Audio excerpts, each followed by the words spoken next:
Yeah, like we always say, bro, like it's all about like just the what's kind of like just put out. Like only headline you'll ever see about in Chicago is somebody getting murdered, some about some type of violent crime. And that's just like that's just kind of constant push to kind of like diminish some of the good that does come out of the city.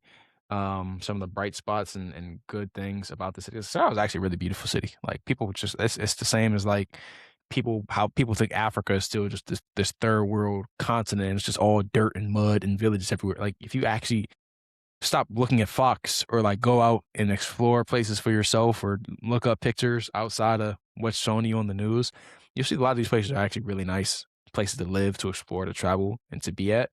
It's just a matter of people just kind of like taking the first thing they see and running with it. And there's just so much data out there that shows that there are way worse places, but it's just like Chicago, like people know that Chicago is like it's politically and culturally useful to make it the face of black urban violence because it's like a stronghold of a city in the country. Like it's major. Like think about from our oppressors, think about their point of view. How many cities exist?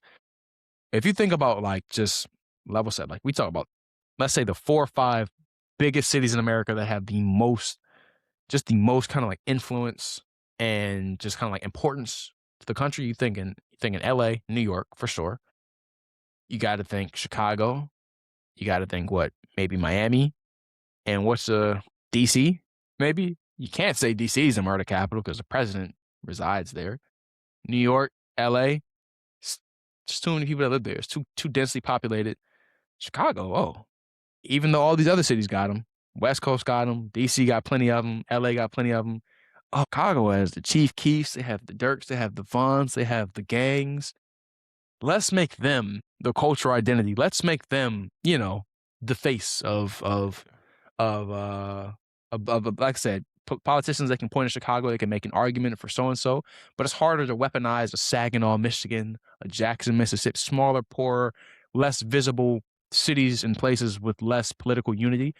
By the way, it's like Illinois is a blue state. Chicago's a blue city in a blue state. Cities with actual insane, catastrophic per capita murder rates are overwhelmingly in the deep south, all predominantly black, like you said, predominantly low income, oftentimes ignored by federal policy, national media, national headlines and coverage, and political rhetoric. Chicago is the opposite of that. They're a cornerstone. They're a main kind of circuit of America.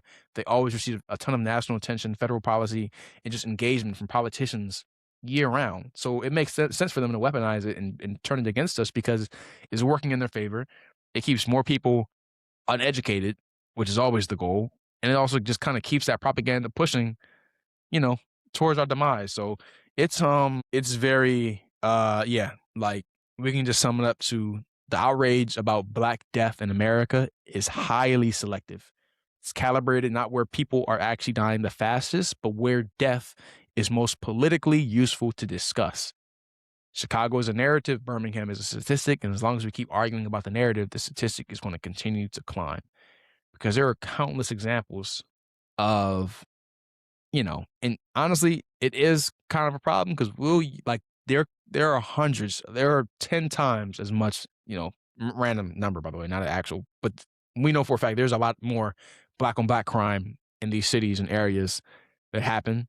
But when it's a, you know, selective, more politically engaging and controversial topic, then it's all the fireworks and flames and all that good stuff. So, um, Hmm.